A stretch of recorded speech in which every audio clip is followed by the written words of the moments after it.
नमस्कार दोस्तों, आप देख रहे हैं सरकारी जॉब भर्ती। आज के जो हम लोग टॉपिक में देखने वाले हैं भारतीय राज्य व्यवस्था से संबंधित कुछ महत्वपूर्ण प्रश्न जो कि आपके अमीन पटवारी भर्ती हैं, आपके हाई कोर्ट के अंतर्गत जो ऑपरेटर का पद है या आपके जैसे कि अलग अलग जो पद खुलता है उन सभी के लिए यहाँ काम आएगा, जैसे कि सीजीपीएससी है या व्यापम के अंतर्गत। ऐसे में भारतीय राज्य व्यवस्था यानी कि इंडियन पॉलिटिक्स से संबंधित प्रश्न बहुत आते हैं। यहाँ पर देखने वाले हैं 30 महत्वपूर्ण प्रश्न। चलिए चलते हैं वीडियो की तरफ। अगर चैनल पर नए हो तो चैनल को सब्सक्राइब कर देना। दोस्तों इसमें जैसे कि 30 प्रश्न है तो आपको ये बताना है 30 में से आपका कितना सही गया है।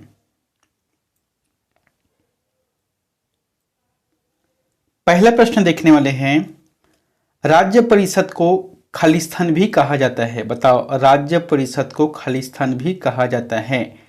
ऑप्शन यहाँ पर दिया हुआ है, लोगों का घर है कि विधान परिषद है या राज्यों की परिषद है या संसद है। क्या हो सकता है इसका आंसर?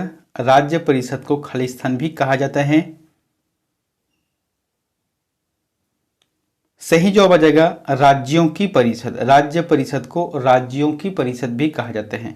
अच्छा, यहाँ पर अगर एक शब्द और उपयोग करूंगा तो आपको मान जाएगा और वो शब्द है राज्यसभा। ठीक है, राज्य परिषद या राज्यसभा। राज्यों की परिषद के रूप में भी इसे जाना जाता है या इसे हम इंग्लिश में काउंसिल ऑफ स्टेट के रूप में भी जानते हैं। दोस्तों आप सभी को पता है कि भारत देश की जो संविधान है उसमें जैसे कि वर्तमान राज्यसभा सदस्यों की जो कुल संख्या है लगभग 250 है। ठीक है, 250 है और प्रत्येक सदस्य का जो कार्यकाल होता है वहाँ 6 वर्षों के लिए होता है और 1/3 हर साल बदले जाते हैं। ठीक है। दूसरा प्रश्न है, भारतीय संविधान की उद्देशिका में परिवर्तन किस संशोधन अधिनियम में किए गए थे? उद्देशिका या प्रस्तावना। ठीक है, आप देखना भारतीय संविधान कई बार इसमें बदलाव हुआ है, संशोधन हुआ है, लेकिन हमारे जो संविधान की प्रस्तावना है या उद्देश्य है उसमें एक ही बार संशोधन हुआ है, उसके बाद अभी तक नहीं हुआ है। और ये कौन से है, किस अधिनियम के तहत है? 42वां संविधान संशोधन अधिनियम 1976। ठीक है, 1976 के तहत इसे किया गया है। अच्छा, इस संशोधन किया गया ना तो इसमें 3 शब्दों को समावेश किया गया। कौन कौन से हैं? एक तो समाजवादी है, एक है धर्मनिरपेक्ष है और एक है अखंडता। इन तीनों शब्दों को इसमें जोड़ा गया है। अगला है, राज्य मानव अधिकार आयोग के अध्यक्ष और सदस्यों को कौन हटा सकता है? बताओ, राज्य मानव अधिकार आयोग के अध्यक्ष और सदस्यों को कौन हटा सकता है? क्योंकि ये राज्य का प्रश्न है। क्या जाएगा?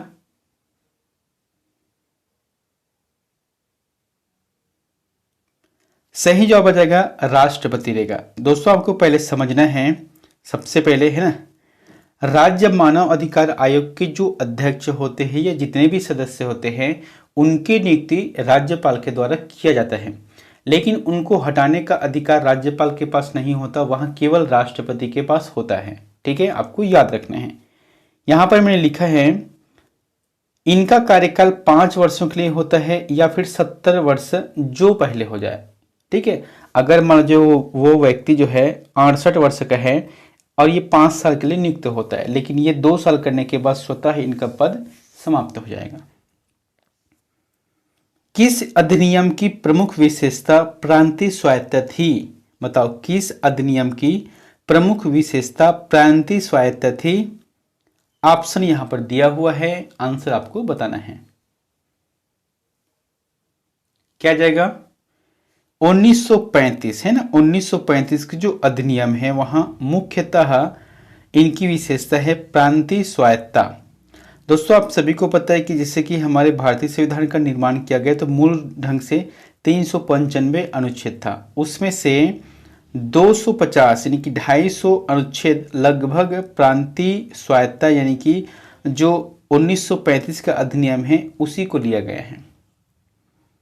अगला है, कौन सा अंतरराज्यीय परिषद मंत्रालय के अंतर्गत आता है? बताओ, कौन सा अंतरराज्यीय परिषद मंत्रालय के अंतर्गत आता है? वित्त मंत्रालय, गृह मंत्रालय, अल्पसंख्यक मंत्रालय या कार्मिक मंत्रालय? क्या आ जाएगा इसका आंसर?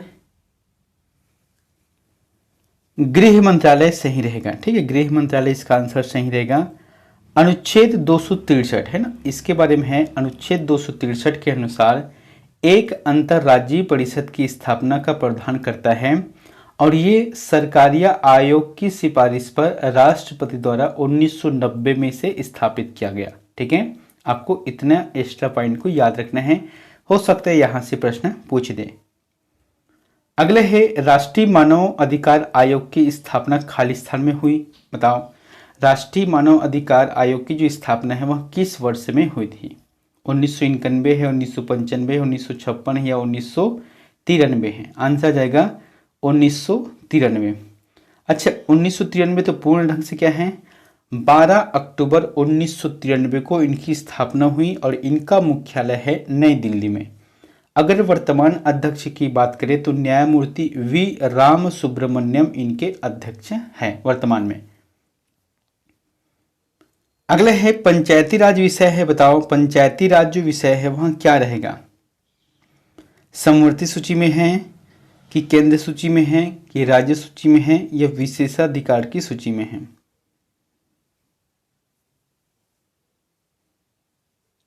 राज्य सूची, इसका आंसर आ जाएगा राज्य सूची में है पंचायती राज का विषय।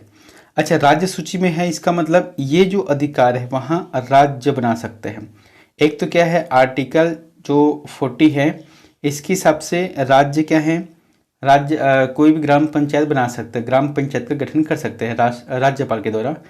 लेकिन इसी में है कि पंचायती राज का जितना भी विषय है, लगभग 29 विषय है, इन सभी का अधिकार राज्य के पास है। राज्य अपने हिसाब से गांव के या ग्राम पंचायत की व्यवस्था को देखते हुए नियम बना सकते हैं।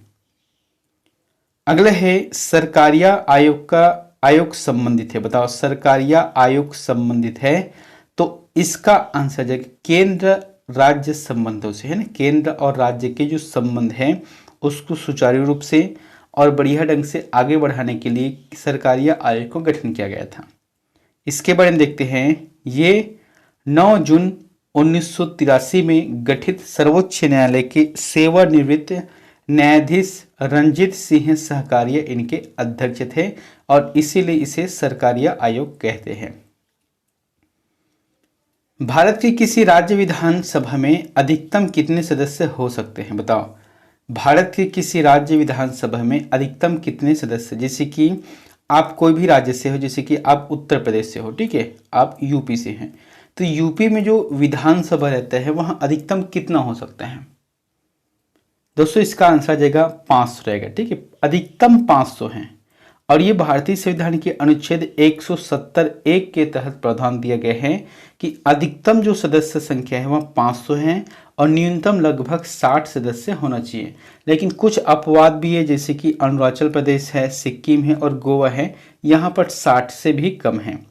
दोस्तों, एक चीज याद रखना, 2026 में यानी कि आने वाले साल में परिसीमन होने वाला है, क्योंकि ये जो परिसीमन है इससे पहले 2002 में हुआ था।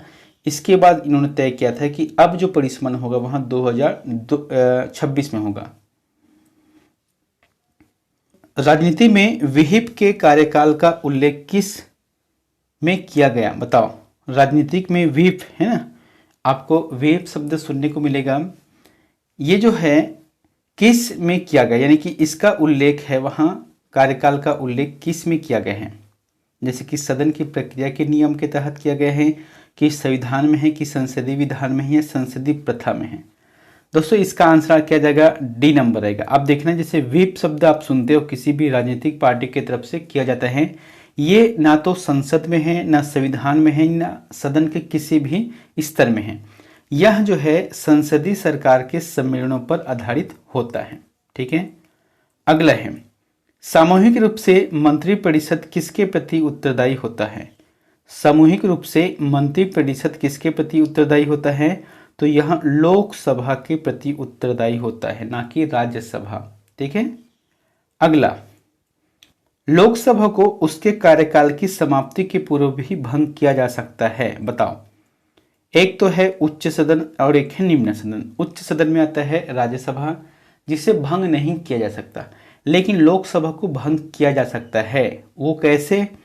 राष्ट्रपति द्वारा मंत्रिपरिषद की सलाह पर। राष्ट्रपति अपने दम पर नहीं कर सकता, वहां पहले मंत्री परिषद की सलाह लेगा, तब जाके वहां भंग करेगा। ठीक है, तो सी ऑप्शन इसका सही रहेगा। और ये अनुच्छेद 85 के 2 उसके अंतर्गत ख के तहत किया गया। अगला है, भारत में मौलिक सार्वभौमिकता है क्योंकि संविधान की प्रस्तावना प्रारंभ होती है। बताओ, भारत में मौलिक सार्वभौमिकता है क्योंकि भारतीय संविधान की प्रस्तावना प्रारंभ होती है किससे? हम भारत के लोग, है ना, हम भारत के लोग से संविधान की प्रस्तावना प्रारंभ होती है और इसीलिए कहा गया है कि भारत में लौकिक सार्वभौमिकता है। दोस्तों आपको याद रखना है, हम भारत के लोग अर्थात ये है कि संविधान का प्रस्तावना का पहला शब्द है जिसमें देश की संपूर्ण सत्ता भारत के लोगों में निहित है। यही इसका आंसर रहेगा।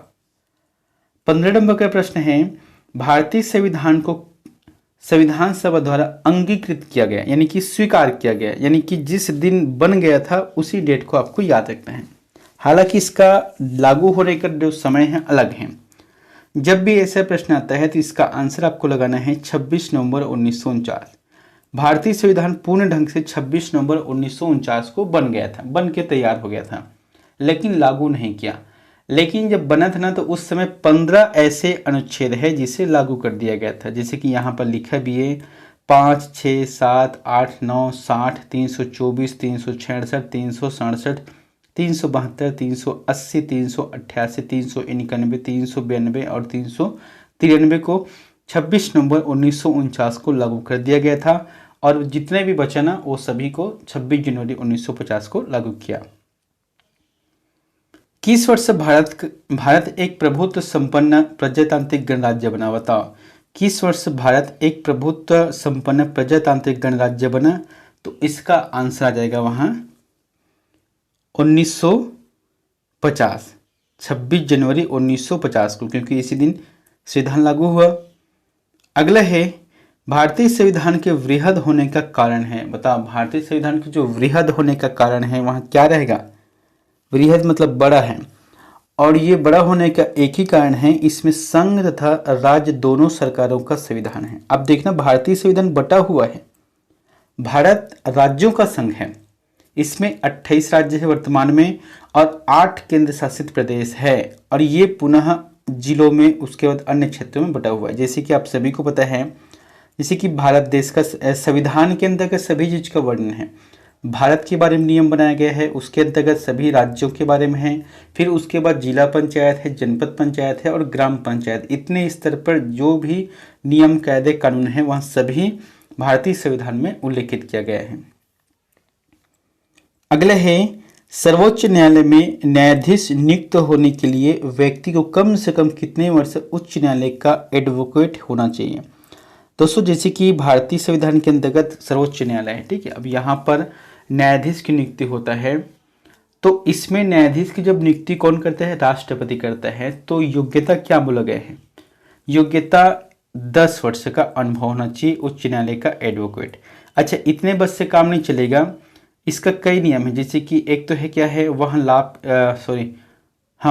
के पद पर ना हो, उसके बाद क्या है, वहाँ भारत का नागरिक हो, उसके बाद 10 वर्ष का अनुभव रहना चाहिए, लेकिन इम्पोर्टेंट ये है कि वह राष्ट्रपति के नज़रों में कानून का ज्ञाता भी होना चाहिए। तो बी ऑप्शन सही रहेगा। सुमेलित कीजिए, यहाँ पर संवैधानिक प्रावधान है, स्रोत है, जैसे कि हमारे संविधान का जब निर्माण किया गया तो विभिन्न देशों से इनके स्रोत को उठाया गया है, यानी कि उसी से लगभग लिया गया है, जो क्यों नहीं लिया है उनके प्रक्रिया को उठाया गया है। जैसे मौलिक अधिकार है, तो मौलिक अधिकार जो कि अमेरिका से हैं, ठीक है। राज्य की नीति निर्देशक तत्व के बारे में आयरिश संविधान यानी कि आयरलैंड के संविधान से लिया गया है। मंत्रिमंडल जो सरकार है वहाँ इनके लिए क्या है, ब्रिटिश संविधान के अंतर्गत से लिया गया है, और एक है केंद्र राज्य का संबंध है, यहाँ कनाडा का संविधान से लिया गया है। इस प्रकार से 4, 3, 1, 2 इसका आंसर सही रहेगा। अगला है, संविधान के किस भाग में पंचायती राज व्यवस्था संबंधी प्रावधान दिए गए हैं? संविधान के किस भाग में पंचायती राज व्यवस्था संबंधी प्रावधान दिए गए हैं? तो आंसर आ जाएगा भाग नंबर 9, है ना, भाग नंबर 9 इसका आंसर सही रहेगा। यहाँ पर है, भारत में पंचायती राज व्यवस्था को 73वें संविधान संशोधन अधिनियम 1993 द्वारा संवैधानिक दर्जा दिया गया, जो 24 अप्रैल 1993 को लागू हुआ। तो इतने को आपको याद रखना है, इसीलिए 24 अप्रैल को पंचायती राज दिवस मनाया जाता है। संविधान की छठी अनुसूची इनमें से किस राज्य में लागू नहीं होती? बताओ। छठी अनुसूची में 4 राज्यों के बारे में दिया गया है, इसमें से एक राज्य नहीं है। कौन सा नहीं है बताओ? दोस्तों आपको लास्ट में ये भी बताना है कि 30 में से आपका कितना सही गया है। यहाँ पर 30 प्रश्न है, 30 में से आपका कितना सही गया है ये भी आपको बताना है। आंसर आ जाएगा मणिपुर रहेगा। अच्छा, मणिपुर कैसे? देखो क्या है, छठी अनुसूची में 10 स्वायत्त क्षेत्रीय परिषद और स्वायत्त जिला परिषदों के माध्यम से आदिवासियों के अधिकारों की रक्षा का प्रावधान करती हैं, जिसमें पूर्वोत्तर भारत के 4 राज्यों को लिया गया है, असम, मेघालय, मिजोरम और त्रिपुरा, है ना। असम, मेघालय, मिजोरम और त्रिपुरा राज्यों को लिया गया है। राष्ट्रपति पर महाभियोग किस अनुच्छेद के तहत चलाया जाता है? बताओ। राष्ट्रपति अपने पद पर 5 साल के लिए नियुक्त होता है, लेकिन उसे हटाने के लिए भी प्रक्रिया है, उस पर महाभियोग चलाकर। तो इसका आंसर आ जाएगा अनुच्छेद 61। अनुच्छेद 61 के तहत लिखा गया है कि संविधान पर जब वह अतिक्रमण करता है, यानी कि संवैधानिक जो संरचना किया गया है उस पर अपना अधिकार जमाता है और अपने हिसाब से काम करता है, तो ऐसे में उस पर महाभियोग चलाया जा सकता है। और ये कोई भी सदन से स्टार्ट हो सकता है, चाहे राज्यसभा हो चाहे लोकसभा हो, है ना। अगला है, किस देश में दोहरी नागरिकता का सिद्धांत स्वीकार किया है? जैसे कि भारत देश है, भारत देश में दोहरी नागरिकता नहीं है, एकल नागरिकता है, यानी कि आप भारत के हो तो भारत के ही रहोगे, ना कि आप अमेरिका, जापान, ऑस्ट्रेलिया कोई भी नहीं। लेकिन अमेरिका ऐसा देश है जहां पर दोहरी नागरिकता है, आप अमेरिका का नागरिकता ग्रहण करके कोई भी अन्य देश का और नागरिक बन सकते हो। अगला है, भारतीय संविधान के मौलिक अधिकारों का वर्णन है। भारतीय संविधान के जो मौलिक अधिकार हैं इनका वर्णन कहाँ पर है? तो संविधान के अनुच्छेद 12 से 35, है ना। संविधान के अनुच्छेद 12 से 35 में भारतीय नागरिकों के मौलिक अधिकारों के बारे में यहाँ पर दिया गया है। दोस्तों मौलिक अधिकार संविधान के भाग 3 में है ना, और इसे भारत का अधिकार पत्र भी कहा जाता है। इसे अधिकारों का जन्मदाता भी कहा जाता है। इसमें 12 से 35 तक अनुच्छेद दिया गया है। वर्तमान में मौलिक अधिकारों की संख्या 6 है, पहले 7 थी लेकिन अब 6 हैं। मौलिक अधिकारों के बारे में सुनवाई करने का अधिकार निम्न को प्रदान किया गया। बताओ, मौलिक अधिकारों के मामले कोई हनन करता है तो ऐसे में इनका सुनवाई होता है, कहाँ पर होता है? बताओ, सर्वोच्च न्यायालय है कि उच्च न्यायालय है कि प्रधानमंत्री है या कोई नहीं? ए ऑप्शन इसका सही रहेगा। अगला है, निम्न मौलिक अधिकारों में से किसे डॉक्टर BR अम्बेडकर ने संविधान का हृदय एवं आत्मा की संज्ञा दी है? बताओ, डॉक्टर भीमराव अम्बेडकर ने संविधान का हृदय एवं आत्मा की संज्ञा दी है, तो ये रहेगा संवैधानिक उपचारों का अधिकार, है ना। संवैधानिक अधिकारों का उपचार, जो कि आर्टिकल 32 यानी कि 32 में इनके बारे में वर्णन किया गया है। अगला है, संपत्ति के मौलिक अधिकार को कब समाप्त किया गया? बताओ, संपत्ति के मौलिक अधिकार को कब समाप्त किया गया? अभी बताया था, ये 7 पहले मौलिक अधिकार था लेकिन अभी 6 हैं, और 7वें जो अधिकार है वहाँ संपत्ति के मौलिक अधिकार था, उसे 1978 में संविधान के 44वें संशोधन द्वारा समाप्त किया गया। कानूनी अधिकार हो गया, अब जो है ये कानूनी अधिकार हो गया, पहले मौलिक अधिकार के रूप में था, अब कानूनी अधिकार है जिसे अनुच्छेद 300A में रखा गया है। मत देने का अधिकार होता है। बताओ, मत देने का जो अधिकार होता है वह क्या है? दोस्तों जैसे कि अभी देखना, बिहार में चुनाव हो रहा है, ठीक है। बिहार में पहले चरण का चुनाव हुआ जिसमें लगभग 65% मतदान हुआ। इसका मतलब क्या हुआ? 100 में से 65 लोगों ने वोटिंग किया है और 35 लोगों ने वोटिंग नहीं किया है। तो 35 लोगों ने वोटिंग क्यों नहीं किया? क्योंकि ये एक नागरिक अधिकार है। नागरिक अपने अधिकार के तहत वोट कर भी सकते हैं, नहीं कर सकता, लेकिन ये गलत बात है। कम से कम वोट तो करना चाहिए, क्योंकि अगर आप वोट नहीं करोगे तो फिर आप पर आपके द्वारा चयन चयन ना किए हुए व्यक्ति राज करेगा 5 साल तक से, इसलिए नोट कर रखिए। अगर ये कानूनी अधिकार होता तो निश्चित तौर पे 100% इसका वोटिंग प्रतिशत होता, लेकिन फिलहाल एक नागरिक अधिकार है, मत देने का अधिकार एक नागरिक अधिकार है। भारत की संचित निधि से धन निर्गमन पर किसका अधिकार है? बताओ, भारत की संचित निधि से धन निर्गम यानी कि संचित निधि से जैसे कि कुछ धन का मतलब पैसे का आय व्यय खर्चा करता है या कुछ भी काम करता है, तो इस पर नियंत्रण करने का जो अधिकार है वहाँ संसद का है। ठीक है, संसद का होता है। और इसके बारे में अनुच्छेद 266(1) में इसका वर्णन किया गया है। इसमें सरकार द्वारा प्रत्यक्ष और अप्रत्यक्ष टैक्स, उधार ली गई राशि और सरकारी लोन से प्राप्त सभी राजस्व शामिल इसमें होता है। अगला है, संसद के दोनों सदनों का संयुक्त अधिवेशन आयोजित होता है। देखो, संसद जहां पर है वहां पर दोनों सदन है, लोकसभा है, राज्यसभा है, लेकिन अलग अलग होते हैं। लेकिन कभी कभी कुछ ऐसे बात भी हो जाता है जिसकी वजह से दोनों सदन का एक जगह अधिवेशन होता है। यहाँ पर 4 ऑप्शन दिया गया है, जिसमें से आपको देखना है क्या आ जाएगा इसका आंसर। भारत के राष्ट्रपति के निर्वाचन के लिए नहीं, ये अलग अलग होता है। भारत के उपराष्ट्रपति के लिए ये भी नहीं है। संविधान में संशोधन से संबंधित विधेयक को पारित करने के लिए ये भी नहीं है। एक ऐसे विधेयक पर विचार करने और उसे पारित करने के लिए जिस पर दोनों सदनों में मतभेद हो।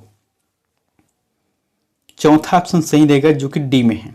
ठीक है, यानी कि कुछ ऐसे विधेयक भी होते हैं जिन पर दोनों सदन में सहमति ना हो, ऐसे में राष्ट्रपति आहूत करता है ना, और संयुक्त अधिवेशन होता है और इस अधिवेशन की अध्यक्षता लोकसभा अध्यक्ष करता है।